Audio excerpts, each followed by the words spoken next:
একটা মানুষের জনপ্রিয়তা কতটা থাকলে বা একটা মানুষকে মানুষ কতটা ভালোবাসলে হাজার হাজার লক্ষ লক্ষ মানুষ শুধুমাত্র এই একটা বিষয় নিয়েই পড়ে আছেন এবং লক্ষ কোটি বাঙালির হৃদয়ে রক্তক্ষরণ হচ্ছে।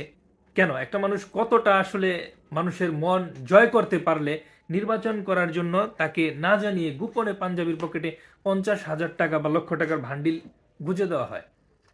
কিরকম পর্যায়ের মানুষ আসলে ছিলেন ওসমান হাদি? যাই হোক, আমাদের সবশেষ কথা হচ্ছে যে মহান আল্লাহ পাক রব্বুল আলমিন যেন তাকে জান্নাতুল ফিরদাউস নসিব করেন এবং এতে যারা জড়িত আছেন প্রত্যেককে যাতে গ্রেফতার করা হয় এবং সর্বোচ্চ শাস্তির আওতায় আনা হয়।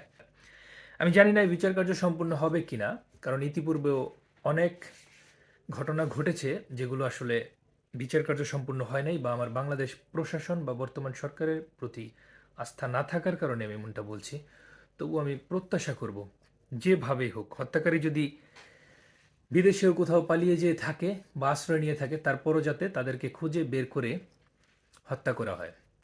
আমি জানি না বাংলাদেশ প্রশাসন এটা পারবে কিনা, তবে আমরা আসলে দোয়া করি ঘরে ঘরে যাতে এরকম হাদি পয়দা হয়। আল্লাহ হাফিজ, আসসালামু আলাইকুম।